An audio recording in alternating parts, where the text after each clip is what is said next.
Hi friends, welcome to Aadish Tamil. இன்றைக்கி நம்ம ரொம்பவே சூப்பரான ஒரு எக் பிரியாணி தாங்க பார்க்க போகிறோம். ஆல்ரெடி நம்ம சேனல்லேயே நிறைய வெரைட்டிஸில் பிரியாணி போட்டிருக்கோம். இது வந்து ரொம்ப டிஃப்ரெண்ட்டாக, டேஸ்ட்டாக, ஈஸியாக செஞ்சிடலாம். இப்போ எப்படி செய்கிறதுன்னு பார்க்கலாமாங்க.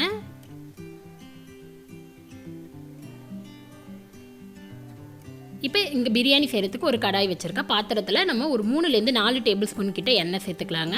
எப்போவுமே பிரியாணிக்கு எண்ணெய் நெய் அதிகமாக இருக்கணும், அப்போ தான் டேஸ்ட் வந்து ரொம்பவே சூப்பராக இருக்கும்.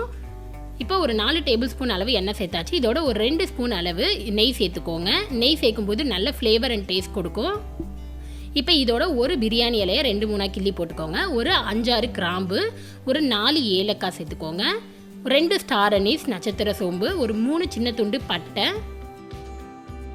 இப்போ இது எல்லாத்தையுமே 10 செகண்ட் அந்த எண்ணெயில் நல்லா வறுத்து விட்டுக்கோங்க. இப்போ மசாலா நல்லா வறுபட்டது. இதோட ஒரு 3 பச்சை மிளகாய் அப்படியே கீறி சேர்த்துக்கலாம். இதோட 2 பெரிய வெங்காயத்தை நீல வாக்கில் ஸ்லைஸாக கட் பண்ணி எடுத்து வச்சுருக்கேன். இதை சேர்த்துக்கோங்க. இதை சேர்த்து விட்டு நல்லா மிக்ஸ் பண்ணி விட்டுருங்க. வெங்காயம் வந்து நல்லா உதிரியாக கண்ணாடி பதத்துக்கு வரணும். ஒரு 1-2 நிமிஷம் கிட்ட நல்லா வெங்காயத்தை வதக்கி எடுத்துக்கலாம். எப்போவுமே நம்ம பிரியாணி செய்யும்போது வெங்காயம் தக்காளி எல்லாம் நல்லா வதங்கணும், அப்போ தான் ஃப்ளேவர் நல்லாயிருக்கும். இப்போ வெங்காயம் வதங்கிடுச்சு. இதோட ஒரு 2 ஸ்பூன் அளவு இஞ்சி பூண்டு பேஸ்ட்டு ஃப்ரெஷ்ஷாக இடித்து சேர்த்துக்கோங்க. அப்போ டேஸ்ட் வந்து ரொம்பவே சூப்பராக இருக்கும்.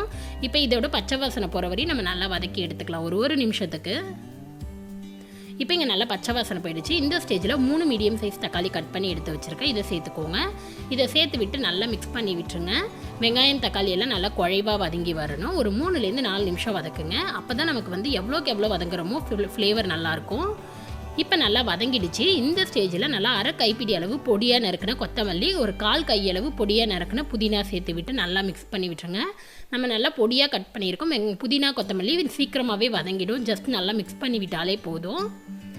இப்போ நல்லா வதங்கிடுச்சு. இந்த ஸ்டேஜில் நம்ம தயிர் சேர்த்துக்கலாம். தயிர் வந்து ஒரு 3-4 டேபிள் ஸ்பூன் கிட்ட சேர்த்துக்கலாம். நல்லா புளிக்காத தயிராக சேர்த்துக்கோங்க. ரொம்ப புளிச்சா ஒரு பிரியாணி வந்து நமக்கு புளிக்க ஆரம்பிச்சிடும். ஸோ இப்போ இதை சேர்த்து விட்டு நல்லா மிக்ஸ் பண்ணி விட்டுருங்க. தயிர் சேர்த்து ரொம்ப நேரம் மிக்ஸ் பண்ண தேவையில்ல. ஜஸ்ட் மிக்ஸ் பண்ணி விட்டுட்டு மற்ற ஸ்பைசஸ் சேர்த்துக்கலாம். காரத்துக்கு தேவையான அளவு மிளகாய்த்தூள் ஒரு 2 ஸ்பூன் அளவு சேர்த்துக்கோங்க.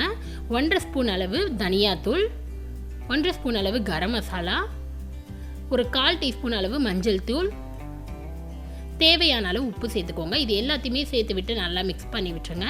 இதோட பச்சை வாசனை நல்லா போகணும். அப்போ நல்லா எண்ணெய் பிரிஞ்சு வர்ற வரையும் நல்லா மிக்ஸ் பண்ணிக்கலாம். இது அப்படியே ஸ்லோ ஃப்ளேமில் வச்சுட்டு ஒரு 4-5 நிமிஷம் குக் பண்ணி எடுத்துக்கோங்க. அதுக்கப்புறம் நம்ம பார்க்கலாம். இப்போ இங்கே பிரியாணி மசாலாவில் பச்சை வாசனை நல்லா போய் வதங்கி எண்ணெய் பிரிஞ்சு வர ஆரம்பிச்சிருச்சு. இப்போ இதை மிக்ஸ் பண்ணி விட்டுட்டு இப்போ தண்ணி சேர்த்துக்கோங்க. நான் வந்து 1.5 கப் அளவு அரிசி எடுத்திருக்கேன். அதுக்கு 3 கப் அளவு தண்ணி சேர்த்துக்கோங்க. பாஸ்மதி அரிசி எப்போவுமே பிரியாணிக்கு 1 கப்புக்கு 1.5 கப் அதான் சரியான அளவு. நான் 1.5 கப் எடுத்துருக்கனால 3 கப் தண்ணி சேர்த்துக்கிறேன். இப்போ இதை மிக்ஸ் பண்ணி விட்டுட்டு உப்பு காரம் எல்லாம் போதுமானு செக் பண்ணிக்கோங்க. தண்ணி நல்லா கொதிக்கட்டும். அதுக்குள்ளே நம்ம முட்டை வறுத்து எடுத்துகிட்டு வந்துடலாம். அதுக்கு இங்கே ஒரு கடாய் வச்சுருக்கேன். இதில் 1-2 டேபிள் ஸ்பூன் கிட்ட எண்ணெய் சேர்த்துக்கோங்க. அடுப்பை நல்லா ஸ்லோவில் வச்சுட்டு காரத்துக்கு தேவையான அளவு மிளகாய்த்தூள் ஒரு ஸ்பூன் கிட்ட சேர்த்துக்கலாம். 1/2 ஸ்பூன் அளவு தனியாத்தூள், 1/4 டீஸ்பூன் அளவு மஞ்சள் தூள், 1/2 ஸ்பூன் அளவு கரம் மசாலா, இதுக்கு தேவையான அளவு உப்பு. இது எல்லாத்தையுமே சேர்த்து விட்டு நல்லா மிக்ஸ் பண்ணி விட்டுருங்க. மசாலா பச்சை வாசனை போய் நல்லா வறுபட்டு வரணும். நான் எண்ணெய் வந்து கம்மியாக தான் சேர்த்துருக்கேன். நீங்கள் உங்களுக்கு தேவை அப்படின்னா எண்ணெய் அதிகமாக கூட சேர்த்துக்கலாம். நம்ம எண்ணெய் அதிகமாக சேர்த்தா முட்டையில் வந்து அந்த மசாலா ஒட்டாது. இப்போ நாங்கள் 6 முட்டை வேக வச்சு எடுத்துருக்கேன். இதை சேர்த்து விட்டு நல்லா ஒரு நிமிஷத்துக்கு நல்லா ஃப்ரை பண்ணிக்கோங்க. அந்த மசாலா நல்லா ஒட்டி முட்டையோடு சேர்ந்து நல்லா உள்ளே இறங்கணும். இப்போ எண்ணெய் அதிகமாக சேர்க்கறதுனால நமக்கு மசாலா எல்லாமே முட்டையில் சேர்ந்துக்கும். நிறைய சேர்த்தோம் அப்படின்னா தனித்தனியாக வர ஆரம்பிச்சிடும் மசாலா. இப்போ இங்கே வறுத்து எடுத்தாச்சு. பாருங்கள், சூப்பராக ரெடி ஆகிடுச்சு. இது எல்லாத்தையுமே வேறு ஒரு பிளேட்டில் மாற்றி எடுத்துக்கோங்க. நமக்கு தண்ணி கொதிச்சிருச்சான்னு பார்த்துடலாம்.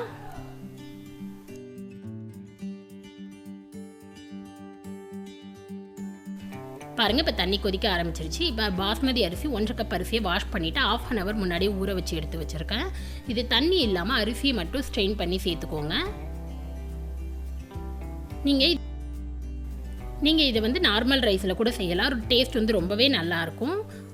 இப்போ எல்லாத்தையும் சேர்த்து விட்டு நல்லா மிக்ஸ் பண்ணி விட்டுருங்க. இப்போ இது ஒரு ஹை ஃப்ளேம்லேயே ஒரு 5 நிமிஷம் கொதிக்கட்டும். தண்ணி கொஞ்சம் சுண்டி ரைஸ் வந்து ஒரு 50% கிட்ட வெந்து வரணும்.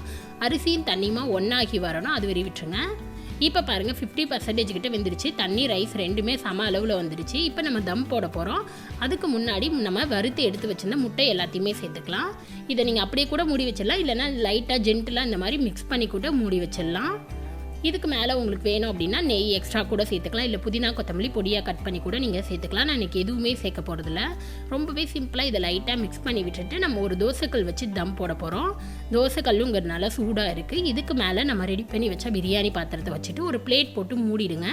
இதுக்கு மேலே ஒரு வெயிட் வச்சுருங்க. இந்த மாதிரி இடிக்கல்லில் ஒரு பாத்திரத்தில் தண்ணி வச்சு நல்லா வெயிட் வச்சுட்டு ஒரு 10 to 15 மினிட்ஸ் மீடியம் ஃப்ளேமில் வேக வைங்க. இப்போ இங்கே ஒரு 15 நிமிஷம் கிட்ட ஆகிடுச்சு. பாருங்கள், நம்மளோட தண்ணியெல்லாம் சுண்டி பிரியாணி சூப்பராக வெந்துருச்சு. இந்த மாதிரி கரண்டி வச்சு லைட்டாக ஓரத்தில் எடுத்துக்கிட்டு மிக்ஸ் பண்ணுங்கள். அப்போ நமக்கு ரைஸ் வந்து நல்லா உடையாத விடும். ரொம்பவே சூப்பரான டேஸ்டியான எக் பிரியாணி ரெடி ஆகிடுச்சு. பாருங்கள், ரைஸ் வந்து நல்லா உதிரியாக இருக்கும். ரொம்பவே சூப்பராக இருக்கும். நீங்களும் ட்ரை பண்ணி பார்த்துட்டு எப்படி இருந்ததுன்னு மறக்காத சொல்லுங்கள். உங்களுக்கு இந்த வீடியோ பிடிச்சிருந்துச்சுன்னா மறக்காத நம்ம சேனலை சப்ஸ்கிரைப் பண்ணிக்கோங்க. கூடவே இருக்கிற பெல் பட்டனை ப்ரெஸ் பண்ணுங்கள். அப்போ தான் நான் எப்போ வீடியோ போட்டாலும் நோட்டிஃபிகேஷன் வரும். நெக்ஸ்ட்டு ஒரு நல்ல ரெசிபியில் உங்களை பார்க்குறது வரைக்கும் பாய்.